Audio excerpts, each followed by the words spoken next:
Welcome to EdTechX Stories. My name is Benjamin Vedrenne-Cloquet. I'm CEO and co-founder of EdTechX Holdings and partner at Ibis Capital. EdTechX Stories is a short weekly interaction with CEOs, founders, investors, and innovators shaping and making the future of education and work. So welcome to EdTechX Stories, and I hope you enjoy our next session. Thank you.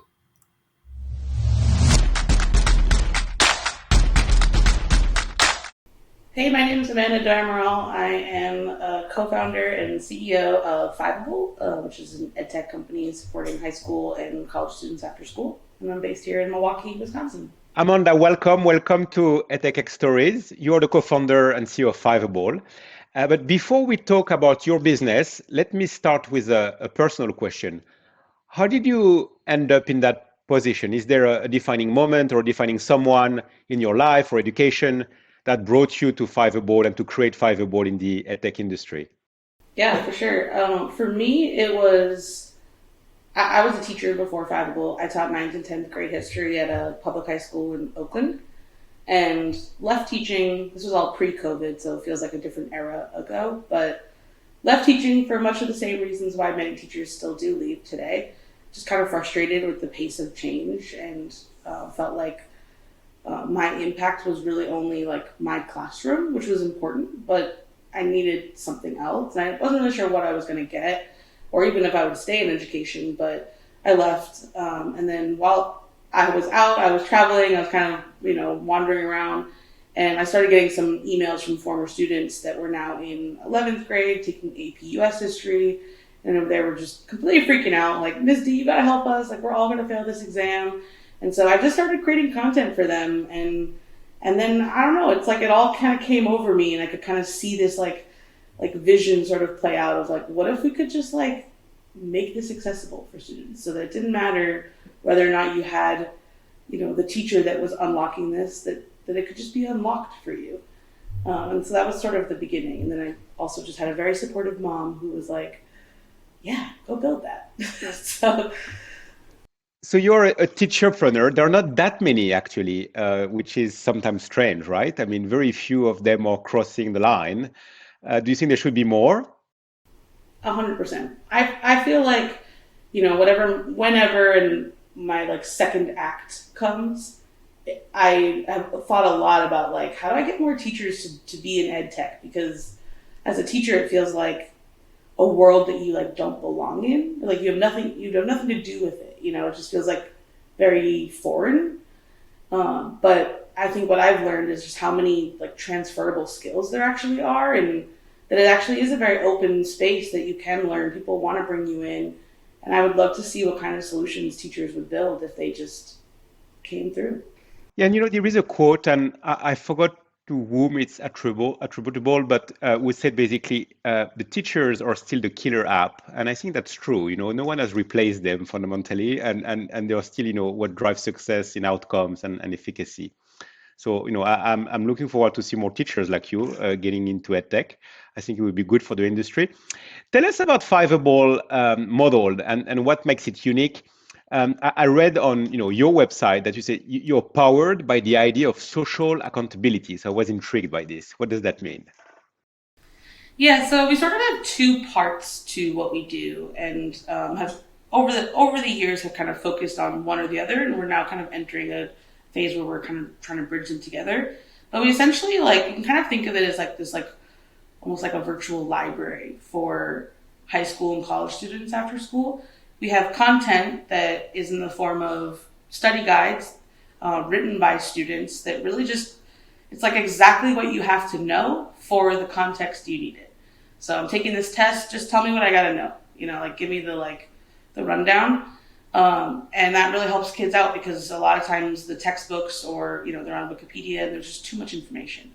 And so really like helping them to kind of focus, narrow in what they need to know. And then we've created these study spaces to really give them that focus area, almost like the tables at the library. And so in those spaces, it's like, you can be around other students. Sometimes they're studying the same thing as you and they're talking about it. But a lot of times they just kind of want the same vibe as you. They're They're sitting there, they're studying, they're focused on their thing. Maybe you're using a Pomodoro method together to help you really make the most of your time. But ultimately, you're holding each other accountable because you're just both like there for the same reason, right? We want to get work done. We want to finish our to-do list, the things we need to do. So is that a reinvention and I guess an extension of the study group? Is that what it is? Yeah, essentially. Yeah. I mean, I think I thought a lot about when those early students were reaching out to me. Yes, like as a teacher, I want to be able to help you, but connecting students to teachers wasn't necessarily what I wanted to do. What I wanted to do was get them to connect with each other so it didn't matter whether who was, what was happening during the school day. They knew they had like people that were going to support them after school, and who better than peers. And so you're still an early stage business, but what's your future vision for the business? I mean, what is Fiveable 2030 or I guess 2025 if you have to use a five? What is it? Yeah. I mean, I think what we're really trying to navigate right now is how do we continue to create more content that makes things, just kind of demystifies different things for students, whether that's exams or classes or goals that they have, and then continuing to make the study spaces and the content more engaging. And that's the piece right there that is the most exciting when I think about that like future of Fiveable. It's this, I want every kid to log in. This is like where you go after school. I don't need to go other places. I hang out here. I get what I need here. I can study what I need. It keeps me engaged. It's fun. And the last piece of it is like we're really like trying to increase students' confidence in this too. And that's a big part of how I want students to feel when they're here. And so when I think of it, down the line, 5-10 years from now, it's like a student really feels like they can do anything. They know they can do anything because we've got their back and they actually can. And you are VC funded, right? Yes. By very prestigious VCs in EdTech. And I guess, there are very few teachers that are backed by VCs. There are few women that are backed by VCs. So you're probably 1% of 1% of 1%. Has it been hard? Yes. Harder than you thought? So much. It is very difficult. I mean, it's hard for reasons that maybe I didn't even anticipate, but I think, the level that I'm like playing at right now is not it's not something that I was like prepared for. I didn't go into this hoping, I'm going to be a VC backed startup. And I know many people do, and like, that's fine. But for me, it was like, I wanted to survive. I wanted to continue to hire students to create content. And in order to do that, I needed to raise money. And so we sort of were like solving one thing at a time. And at a certain point, I was like, I have like these dream investors. I've unlocked some of these things, and it's incredibly difficult knowing what the pressures are like and, playing in a space that was not made for me, right? Like there are not a lot of people that look like me, that sound like me, that have the background experiences that I do. And so I have to constantly learn how to navigate new conversations, new dynamics, power structures. And I'm really, really lucky to have investors that are just like, they're like real people, like they are VCs, but I feel like I have a really good group of people that help me navigate that, so that even though I have those, obstacles with those things that make it harder for me, it's not going to get in my way. You could certainly be a bridge in the future between, teachers and early stage investors. I see, there is probably a lot of benefit of sharing that experience with your fellow teachers. Yeah, no, exactly. That thought has like come up for me so many times. So I'm just like, how cool would it be to get that? I could actually be that bridge. I could support, I have a lot of friends that are still in the classroom that do ask me like, how'd you do this? And sometimes I'm just like, I don't know. I just sort of kept going like, one day at a time. And, but I really do feel like I can share a lot of wisdom with them that could hopefully help bring them into the space. Just another question. I'm guessing you're a lifelong learner. Are you? Oh, yes. So what do you learn those days? What have you been learning recently?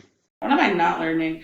I I honestly, one of the reasons why I got into startups was because I figured out that there was this like endless runway of things to learn in this job. And that for me was like everything. So I am constantly reading about whether it's like for the business, like marketing, products, like you name it. I'm like reading different newsletters, different articles. I also like am just kind of a history nerd, always have been. So give me a good like history documentary, and I'm like good for a couple hours. And then more recently, I've been trying to like keep up with the trends, like everything that's happening with AI for me is very new and has nothing to do with Fiveable right now. But I've just been like, what is this? How is this going to have an impact in education? Just trying to like understand it and play with it. And so that's been pretty fun. We are now getting into the rapid fire section of the interview. So I'm going to ask you A or B, and you have to answer. Okay. So skills or degree? Oh, skills for sure. We don't even require a degree at Fiveable. Okay. State school or private school? I went to a private school, but I would say a state school to save money. Okay. Tech or creativity? That's a tough one. I'm going to go creativity. Okay. Remote work or every day in the office? Remote work. I've loved it. Profit or impact? Impact.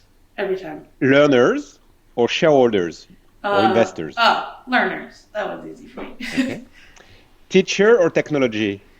That's pretty hard for you. Okay, good. Now, would you have one prediction for the industry, one vision, one, thing you want to share with the community, the EdTechX community? It's really difficult to make predictions in education. I think there's so much changing really fast. But I do think that what I hope happens and what I think will happen is that a lot of the power will shift to the student. And what I mean by that is students will have more options, will have more of a collective voice together when our current education system, if it's, for the student to understand this is not going to support me for my future. I don't want to go to that college. It's going to cost me this much money. Or I'm frustrated that I'm not being taught the skills I know I'm going to need. I think some of the social media tools, things even like TikTok, have opened up students' eyes too to like what is possible, what should you be learning, what should school look like. And I think what we're seeing when you see like, students who do these walkouts, right? They protest, they are rising up, they are frustrated. And so I think that will help shape the future of education, because if they demand it, then we need to do it, and that's something that's very like, they have more power than anybody else. Like if they don't show up, what are we doing? So I think that is happening more and more and will help like craft what the future of education looks like, like what kinds of skills they want to be learning and are just demanding that they be learning. And I'm excited for that. And it seems your company is actually helping with this because, by giving them more accountability, you're also giving them more responsibilities in a way. So yeah, I hope so. And Amanda, finally, who would you like to nominate to be part of our next EdTechX stories and let us know why? I've really enjoyed working with this really early stage founder who is trying to solve, his name is Christelle, and he's trying to solve relationships between students and teachers, knowing that a lot of times that gap makes a student check out. And that's been really cool. He's kind of a newcomer to the space. And so I guess I'll just stick with him. And I think you would have a really good conversation with him. Okay, well, we will then. Amanda, thank you very much. I really enjoyed this. This was Amanda DoAmaral for EdTechX Stories. Thank you very much. Thank you. Appreciate it.